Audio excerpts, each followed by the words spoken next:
Hello everyone, welcome to my channel Pooja's biology bite. आज हम पढ़ेंगे वन डे वन चैप्टर, यानी आज ही हम पूरा एक चैप्टर का समाप्त यानी खात्मा करेंगे। कौन सा चैप्टर मैंने लिया है? Principles of inheritance and variation, यानी वंशागति का गुणसूत्रीय आधार। ठीक है, ये चैप्टर महारिविजन है जो कि आपके बोर्ड एग्जाम के लिए काफ़ी हेल्पफुल है। ठीक है, क्लास 12 का है, बता दूँ मैं।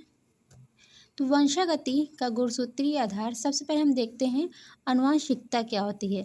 यानी माता पिता से उनकी संतानों में लक्षणों का स्थानांतरण, जो माता पिता से उनके बच्चों में जो जैसे माता पिता से जो उनके बच्चों में जो ट्रांसफर होते हैं सिम्टम्स, लक्षण, जीन्स, उसको हम क्या बोलते हैं? आनुवंशिकता। अब ग्रेगर जोहन मेंडल को हम क्या बोलते हैं? ग्रेगर जोहन मेंडल को हम आनुवंशिकी का जनक कहते हैं। इन्होंने 7 वर्षों तक इन्होंने कितने वर्षों तक? 7 वर्षों तक बगीचे की मटर पर संकरण का प्रयोग किया है। यानी कौन से साल में? 1856 से 1863 में। अब इसके लिए उन्होंने 7 जोड़ी अलग अलग युग्म विकल्पी लक्षणों को चुना है। वंशागति कारकों द्वारा नियंत्रित होती है और जिसे अब जीन कहते हैं। अब जीन क्या होता है? तो जीन वंशागति कारक के द्वारा जो कंट्रोल में होते हैं उसे हम क्या बोलते हैं? जीन। जीन को हम यानी मेंडल ने क्या बोला था? जीन को मेंडल ने फैक्टर बोला था। ठीक है, मेंडल के मुख्यतः 2 नियम हैं। कौन सा? प्रभाविता का नियम यानी लॉ ऑफ डोमिनेंस, और कारकों में पृथक्करण का नियम यानी लॉ ऑफ सेग्रीगेशन। ठीक है, अब जो प्रभाविता का नियम है इसमें हमने कहा था कि इसमें हमने क्या बोला था? जिसमें हमने कहा था कि फैक्टर्स, यानी जो जीन को हमने क्या बोला है? फैक्टर बोला है।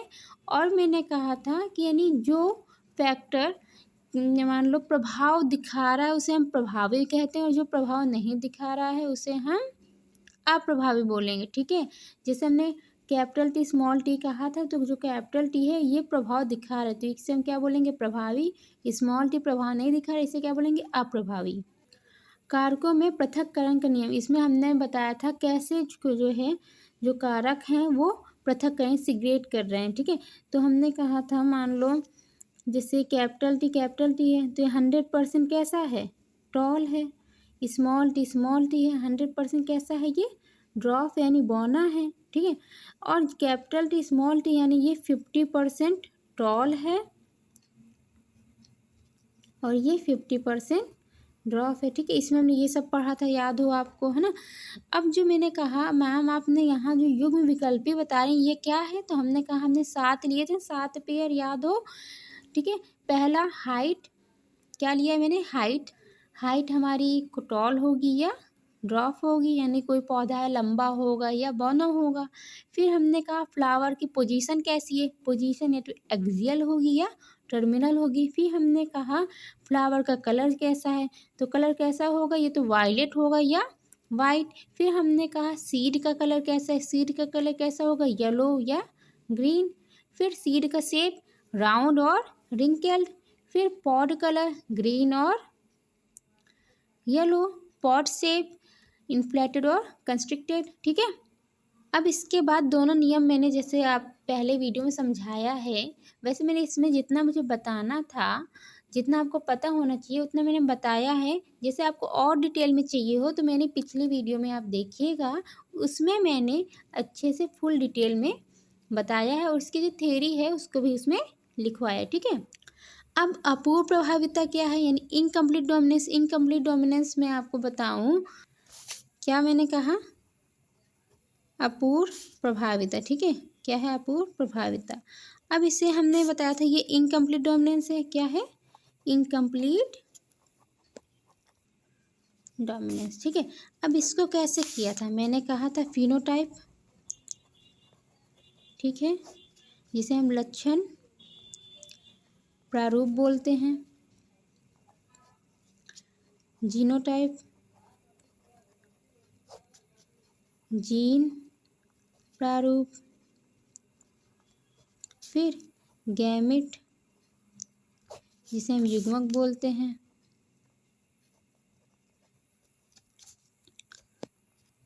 अब जीन क्या है फिनोटाइप, लक्षण प्रारूप में हमारा फ्लावर रेड कलर का होगा, ठीक है, रेड फ्लावर और वाइट फ्लावर, ठीक है। रेड का जीनोटाइप कैपिटल आर, वाइट का small r, gamete capital R, इस, ठीक है, ऐसे बनाओ, ये कैपिटल आर, इधर से भी कैपिटल आर, ठीक है, और यहाँ पास स्मॉल आर, ठीक है।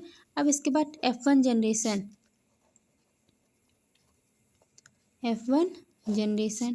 Capital R, small r. अब बॉक्स में संकलन करना है, क्रॉसिंग करनी है, कैपिटल आर स्मॉल आर,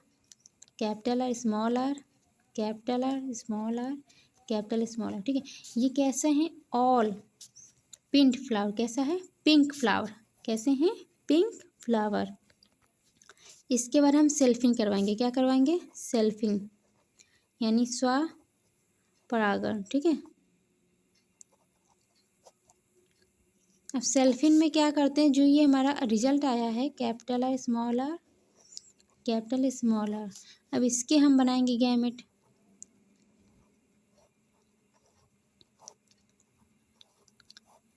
ये हमने यहाँ पर सेल्फिंग की थी, ठीक है। अब इसमें हम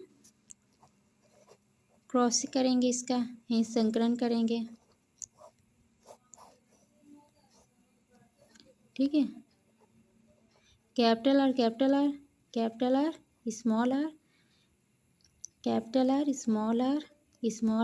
आर, ठीक है। अब देखो कैपिटल कितने हैं, कैपिटल आर और स्मॉल आर, कैपिटल आर एक है, कैपिटल आर स्मॉल आर दो हैं, स्मॉल आर एक है, ठीक है। देखो ये कैसा है, ये रेड है, ये पिंक है, ये भी पिंक है, ये वाइट है, ठीक है। ये कैसा है, रेड है, ये पिंक है, ये वाइट है। तो हम इसमें कहेंगे जो इसका फिनोटाइप है, क्या, जो इसका फिनोटाइप रेशियो है 1:2:1 आ रहा है। जो इसका जीनोटाइप रेशियो आ रहा है, क्या जीनोटाइप रेशियो आ रहा है, ये 1:2:1, ठीक है। तो यहाँ रेड, पिंक, वाइट, यहाँ आर, ठीक है। तो ये हमने बताया अपूर्ण प्रभाविता यानी इनकम्प्लीट डोमिनेंस। इसमें हमने कहा phenotype red flower, white flower, genotype मैंने निकाला कैपिटल आर, स्मॉल आर, ठीक है। फिर गैमेट युग्मक बनाया, फिर इसके बाद F1 जनरेशन मैंने क्रॉस करवाया, पाया पिंक फ्लावर, फिर इसके बाद सेल्फिंग करवाई, स्वपरागण, उसके गैमेट बनाए, फिर इसके बाद F2 जनरेशन है, क्या है, F2 जनरेशन, फिर जो है मैंने क्रॉसिंग करवाई, फिर हमने रिजल्ट देखा कि जो फिनोटाइप है, फिनोटाइप यानी बाहर से जो मुझे दिख रहे हैं, ठीक है, बाहर से जैसे हमको रंग दिखता है ना, कलर, तो red flower, pink flower, white flower का जो रेशियो है 1:2:1 है, जीनोटाइप रेशियो भी 1:2:1 है। यानी यह क्वेश्चन कई बार MCQs में भी पूछा जाता है कि ऐसा कौन सा संकरण है या ऐसा कौन सा नियम है, लॉ है, जिसमें फिनोटाइप रेशियो और जीनोटाइप रेशियो दोनों सेम आते हैं। क्या कहोगे, अपूर्ण प्रभाविता का जो नियम है वह इसमें क्या कह सकते हो, वह जो है दिखाता है इसे कि यह इसमें फिनोटाइप और जीनोटाइप रेशियो सेम है। ये समझ में आ गया होगा, ठीक है। अब इसके बाद संकरण मैंने कहा था यानी एक संकर संकरण, ठीक है, एक संकर संकरण और द्विसंकर संकरण। एक संकर संकरण में मैंने पूरा यानी क्रॉस करके बताया था कैसे क्या है, द्विसंकर संकरण में भी बताया था ना, आप देखिएगा पिछले वीडियो में पढ़े हैं, उसमें डिटेल में है। सप्रभाविता, समप्रभाविता, इसमें हमने ABO ब्लड ग्रुपिंग बताया था, ABO यानी कोडोमिनेंस, याद हो ना। और फिर इसके बाद इसमें एक क्वेश्चन पूछा जाता है कि कौन सा जो है, कौन जो दिखाता है सप्रभाविता, क्या बताओगे, ABO ब्लड ग्रुपिंग, ठीक है। जो ABO ब्लड ग्रुपिंग है उसमें 6 फिनोटाइप होते हैं, 6 जीनोटाइप होते हैं और 4 फिनोटाइप, कितने, 6 जीनोटाइप होते हैं, 4 फिनोटाइप, ठीक है, ये क्वेश्चन कई बार पूछा जा चुका है। कितने फिनोटाइप होते हैं? 6 जीनोटाइप, 4 फिनोटाइप। ठीक है, कौन कौन से? ABO। ठीक है, इसके बाद हमने पढ़ा था स्वतंत्र अपयूहन का नियम यानी लॉ ऑफ इंडिपेंडेंट एडजॉर्बमेंट। इसमें हमने आपको एक संकरण को 2 बार करके दिखाया था और जो इसका दोनों का कंक्लूजन आया था, जो दोनों का निष्कर्ष आया था, वह द्विसंकरण संकरण के फिनोटाइप रेशियो के इक्वल आया था। ठीक है, तो हमने इस पेज में क्या पढ़ा? हमने आनुवंशिकता पढ़ी, गेगर जोहन मेंडल के बारे में पढ़ा, फिर हमने बताया थोड़ा सा कि कैसे इन्होंने प्लांट को चुना था, युग्म विकल्पी लक्षण क्या होते हैं, ठीक है, जीन क्या है, मेंडल के नियम कितने हैं, अपूर्व प्रभाविता, संकरण कितने हैं, सप्रभाविता क्या है, स्वतंत्र अपयूहन का नियम क्या है। ठीक है, इसके बाद गुणसूत्र सिद्धांत क्या है, क्रोमोसोमल थ्योरी। ठीक है, तो सटन और बोवेरी ने देखा कि गुणसूत्र का व्यवहार जीन के व्यवहार के समांतर होते हैं। यानी किसने देखा? ये आपको नाम याद करना होगा, सटन और बोवेरी। सटन और बोवेरी का नाम आपको याद करना होगा। ये कई बार MCQs में और नीट PYQ में भी पूछा जा चुका है कि जो क्रोमोसोमल थ्योरी है उसको किसने यानी सिमिलर बताया, किसने दी है? तो क्या बताओगे? सटन और बोवेरी ने।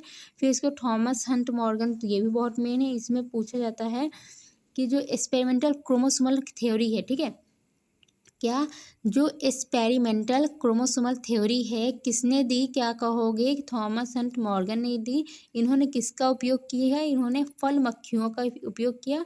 फल मक्खी का नाम क्या है? क्या बताओगे? ड्रोसोफिला मेलानोगास्टर नाम है। ठीक है, इन्होंने इस पर प्रयोग किया और इसका सत्यापन किया। ठीक है, क्या कहोगे? इन्होंने एक्सपेरिमेंटल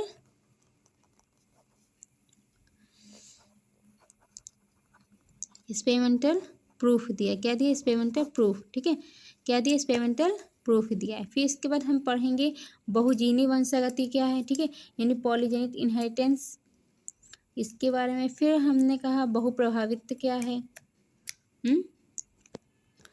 बहुप्रभावित यानी जिसमें बहुत सारे लक्षण यानी प्रभाव जिसका पड़े। ठीक है, जैसे हम बता रहे हैं बहुजीनी वंशागति में यानी जिसमें बहुत सारे जीन का उपयोग हो, यानी पॉलीजेनिक इनहेरिटेंस। इसका एग्जाम्पल होगा ह्यूमन स्किन कलर। क्या होगा? ह्यूमन स्किन कलर, यानी जो मनुष्य का त्वचा का रंग है वह इसके एग्जाम्पल में आ जाएगा। यानी कोई भी कैरेक्टर है वह जो एक जीन, 2-3 यानी 2 जीन के से ज़्यादा से नियंत्रण पाती है तो उसे हम बहुजीनी वंशागति कहते हैं। इसमें जो है क्या मैंने कहा? ह्यूमन स्किन कलर है। ठीक है, ये एग्जाम्पल आपको याद रखना है। फिर हमने कहा बहु प्रभावित, इसमें प्लेरोट्रॉपिक आता है। ठीक है, इसमें एग्जाम्पल क्या याद रखोगे? फिनाइल कीटोनूरिया का एग्जाम्पल आपको याद रखना है। इसमें आप बताएंगे कि फिनाइल कीटोनूरिया एक डिजीज़ है, एक जो डिसऑर्डर है जिसमें इसमें क्या बताओगे कि बहुप्रभावित यानी प्लीरोट्रॉपिक जीन, यानी ये एक ऐसा फिनोमेना है जिसमें एक जीन बहुत सारे फिनोटाइपिक एक्सप्रेशन शो करते हैं, बहुत सारे जो है लक्षण प्रारूप जो है दिखाती है। तो इसका एग्जाम्पल है फिनाइल कीटोनूरिया, यानी ये फिनाइल कीटोनूरिया इसका एग्जाम्पल। इसमें क्या होता है? इसमें मान लो कोई जीन होता है, जीन फिनाइल एलानिन हाइड्रोक्सिलेज, क्या? फिनाइल एलानिन हाइड्रोक्सिलेज यानी PAH बनाता है। यह एक एंजाइम है जो कि फिनाइल एलानिन को ट्रायोसिन में कन्वर्ट करती है। लिखते जाओ कि ये जो जीन है, इसको मैं लिख के ही दिखाती हूँ आपको। ठीक है, देखते जाओ। जो इधर देखो, फिनाइल एलानिन कीटोनूरिया, इसमें हम इसे PKU भी कहते हैं। इसमें हमने कहा एक जीन है, जीन के पास एंजाइम है। क्या है? एंजाइम तो जानते हो ना, एंजाइम फिनाइल, एंजाइम का क्या नाम है? Phenyl alanine hydroxylase. ठीक है, आप लोग भी कॉपी में से नोट कीजिएगा, क्योंकि आप समझ लीजिए जो मुझे लगता है कि हाँ ये पेपर में पूछा जाता है या आपके आगे के लिए भी काम आएगा, तो उसको मैं अलग से बता रही हूँ डिटेल में, तो आप लोग देख सकते हैं ना उसमें। और आपको जहाँ भी ना समझ में आए तो आप मुझे पूछिए, मैं बताऊंगी। ठीक है, तो मैंने कहा फिनाइल एलानिन कीटोनूरिया, इसमें जीन जो है फिनाइल एलानिन हाइड्रोक्सिलेज एंजाइम है। ये क्या है? फिनाइल एलानिन हाइड्रोक्सिलेज, जिसे हम PAH कह रहे हैं ये एक एंजाइम है, ये क्या करती है कि जो फिनाइल एलानीन है, क्या फिनाइल एलानीन है उसको ट्रायोसिन में कन्वर्ट करती है, यानी ट्रायोसिन में बदल देती है। किसको? फिनाइल एलानीन को ट्रायोसिन में बदल देती है। जब म्यूटेशन हो जाता है, इफ म्यूटेशन अकर, ठीक है, यानी उत्परिवर्तन हो जाता है, उत्परिवर्तन हो जाता है तो क्या होता है कि जो जीन था, यानी जीन में हो गया म्यूटेशन, जीन में हो गया उत्परिवर्तन, ठीक है, तो ये जीन कोई भी पीएच मैंने कहा ना, फिनाइल एलानीन हाइड्रोक्सिलेज, ये नहीं बनेगा। जब ये नहीं बनेगा, ठीक है, ये नहीं बनेगा तो जो हमारे फिनाइल एलानीन है वो ट्रायोसिन में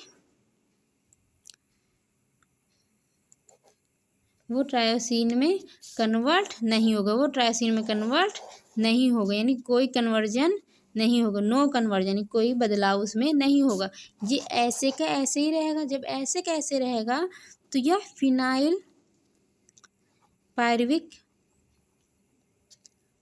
एसिड, ठीक है, फिनाइल पायरुविक एसिड में बन जाएगा और एक्यूमुलेट यानी जम जाएगा उसी में, ठीक है, उसी में जमा हो जाएगा। एक्यूमुलेट मतलब जमा हो जाएगा, और जो कि मेंटल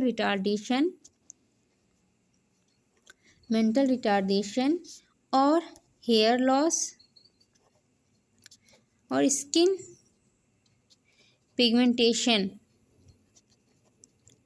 में भी बदलाव कर देगा। हमने कहा जो बहुप्रभावित है उसका उदाहरण है फिनाइल एलानीन कीटोनुरिया, जो कि एक बीमारी है। इसमें जीन जो है फिनाइल एलानीन हाइड्रोक्सिलेज एक एंजाइम है, वह एंजाइम होता है तो फिनाइल एलानीन को ट्रायोसिन में बदल देता है, ठीक है।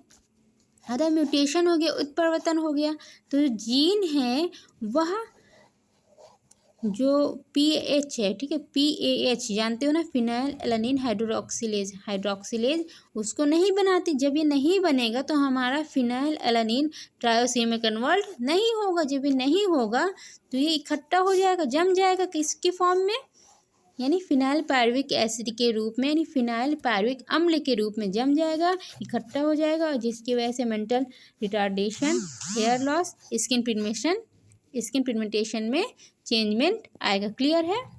अब इसके बाद पढ़ते हैं लिंग निर्धारण, ठीक है।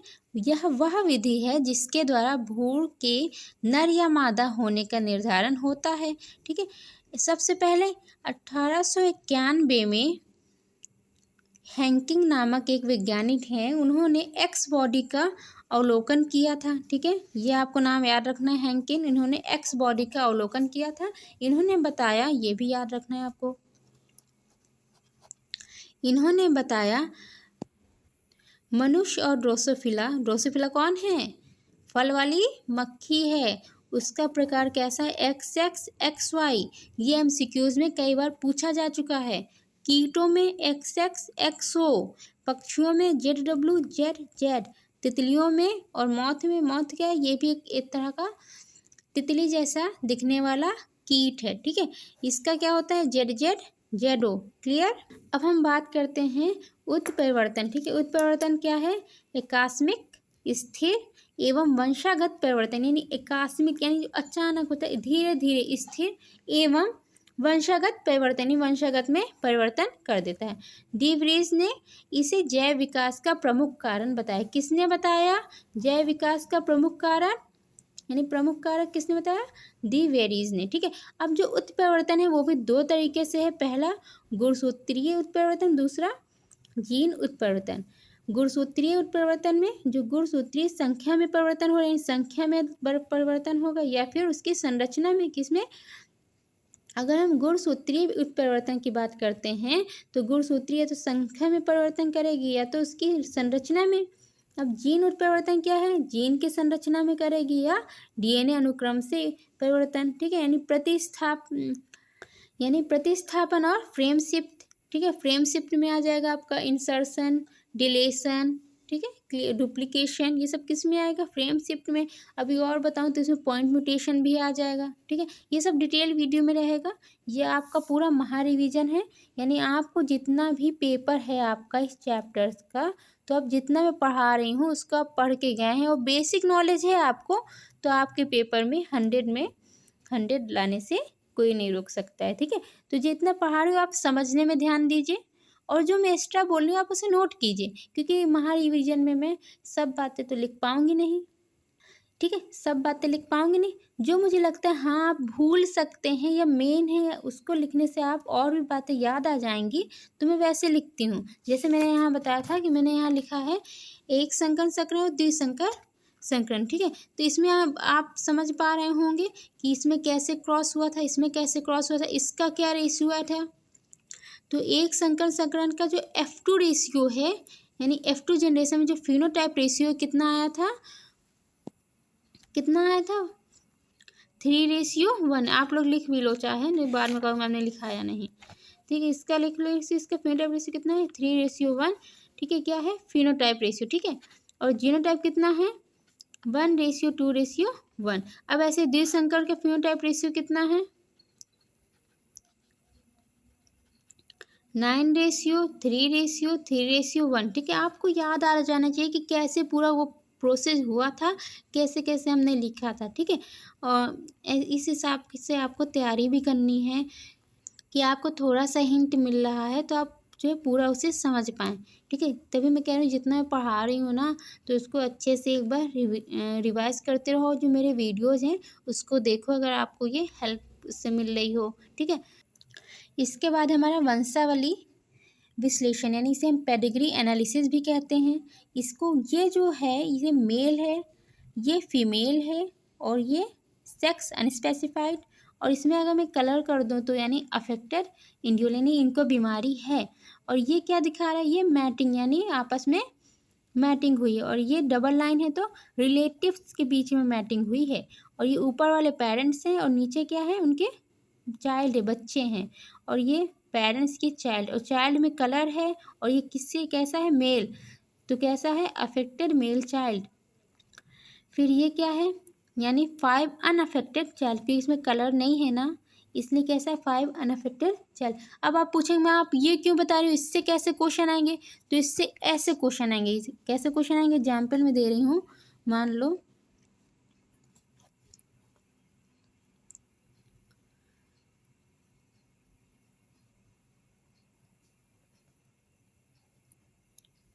ठीक है। अब ये ऐसे क्वेश्चन हैं, आप इसमें बताइए, ठीक है, कि यह कौन सा डिजीज़ है कौन सा नहीं है, तो बता लोगे। तो समझ में आ रहा है कुछ, यानी इनकी जो है मैटिंग हुई है, ये इनके बच्चे थे, फिर इनकी मैटिंग हो रही है ना, यानी कैसे बताओगे, ये इनके बच्चे हैं, किस हिसाब से फिगर बना है। तो इसकी भी मैं ये कहोगे तो वीडियो बना दूंगी, ऐसे समझ में नहीं आ पाया क्योंकि इसको डिटेल में समझाना होगा। ये तो मैंने सिंपल से बना दिया है कि कैसे किया जा रहा है। नहीं, ये हमने क्यों पढ़ाया है, क्यों इसको पढ़ा है, तो इसको सिंपल से जो ये एनालिसिस है इसका डायग्राम बनाने के लिए पढ़ा है। और इसको अगर आपको पूरा सीखना है कि मैम मैं इसे कैसे इसका विश्लेषण कर पाऊँ, मैम मैं इसका कैसे यानी बना पाऊँ या कैसे समझ पाऊँ, किस हिसाब से क्वेश्चन आता है, तो इसकी भी मुश्किल से 10 मिनट की वीडियो रहेगी, 10 मिनट से कम ही रहेगी, तो मैं उसको समझा दूँगी।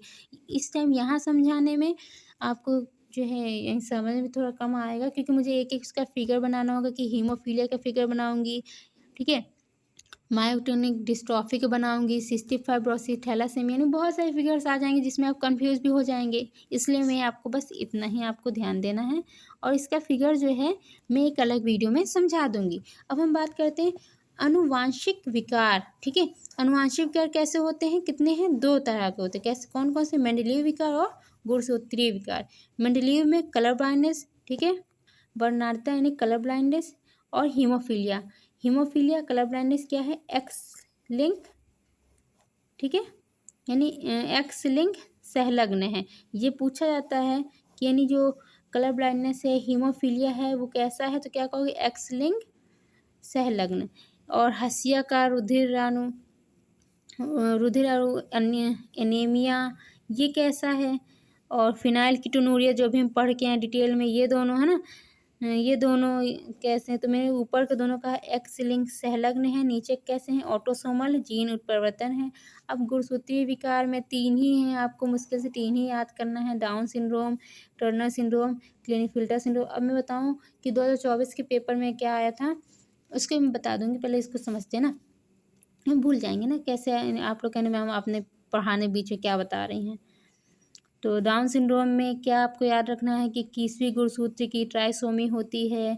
टर्नर सिंड्रोम में एक्सो होता है जो केवल स्त्रियों में होता है। क्लाइनफिल्टर सिंड्रोम में XXY होता है, ये भी MCQ में पूछा जा चुका है, पुरुषों में होता है। अब जो मैं चैप्टर पढ़ाया अब मैं बताऊंगी आपको इसके कुछ जो क्लास 12 में आ चुके हैं और जो आ सकते हैं, और या नीट में आने की इसकी संभावना है। आप लोग भी नीट या CUET या कोई सा भी अगर अदर यानी अलग मेडिकल एग्जाम या BSc या MSc कुछ भी यानी करेंगे तो यानी ये सब आएगा उसमें। तो इसके क्वेश्चन आप सुनिए, यानी क्वेश्चन पूछा गया था कि जो मेंडल है, क्वेश्चन सुनिए ध्यान से, मेंडल ने अपने प्रयोग में मटर का पौधा ही क्यों चुना। ठीक है, क्वेश्चन लिखिए, मेंडल ने अपने प्रयोग में मटर का पौधा ही क्यों चुना। ठीक है, पहला क्वेश्चन। दूसरा क्वेश्चन है, मेंडल के नियम का उल्लेख करें और उनके नियम का भी अच्छे से विश्लेषण या उनके बारे में अच्छे से बताएं। ठीक है, व्याख्या करें। तो कितने नियम है ये आपको बताना होगा। फिर मैंने कहा अपूर्व प्रभाविता से क्या अभिप्राय है, अपूर्व प्रभाविता से क्या अभिप्राय है। ठीक है, सप्रभाविता से क्या अभिप्राय है। ये सब क्वेश्चन रिपीट हो चुके हैं कई बार पेपर में। ठीक है, और इनकी आने की संभावना भी काफ़ी है। फिर उसके बाद मैंने कहा कि ये दोनों क्वेश्चन तो MCQs में आ जाएंगे। ठीक है, इसको थोड़ा सा आपको ध्यान देना है। और ये भी MCQs का है, ये पूरे MCQs आते हैं इसके, इसको आपको पढ़ना है। और क्या आ चुका, हाँ इसके बारे में जो है आया था कि एक आपको बना के दिया गया था, बना के दिए, जैसे मान लो यही आपको बना के दिया गया है, फिर पूछा गया है कि ये क्या जो दर्शा रहा है, तो आपको ये बताना होगा। इसकी ये तो छोटा सा, इसकी लंबे से फैमिली बना के दी जाती है, फिर पूछा जाता है कि आपको क्या दर्शा रहा है। फिर अनुवांशिक विकार में पिछले साल ही पूछा गया था कि हीमोफीलिया जो मेंडलीय विकार है वो क्या होता है, तो उसमें बताओ कि एक्स लिंक संलग्न है। फिर इसके बाद जो है पूरा यानी जो वंशावली विश्लेषण है उसको करके दिखाओगे, इसके बारे में आप लिखोगे। ठीक है, फेनिलकीटोनुरिया पूछा जा चुका है, और इसमें डाउन सिंड्रोम, टर्नर सिंड्रोम कई बार पूछा जा चुका है। पिछले साल का जो पेपर हुआ है उसमें भी यह क्वेश्चन पूछा गया है कि टर्नर सिंड्रोम और डाउन सिंड्रोम से क्या से है, तो बता दोगे। ठीक है, जो मेन पॉइंट है वो मैं खुद ही लिख देती हूँ आपके लिए।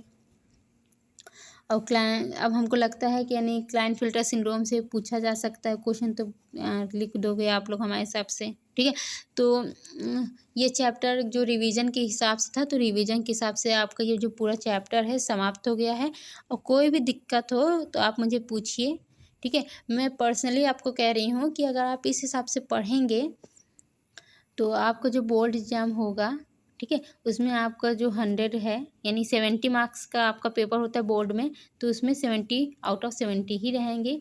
और मेरे हिसाब से प्रैक्टिकल का है तो मैं प्रैक्टिकल के भी कुछ वाइवा वाइज क्वेश्चन की वीडियो भी डालूंगी।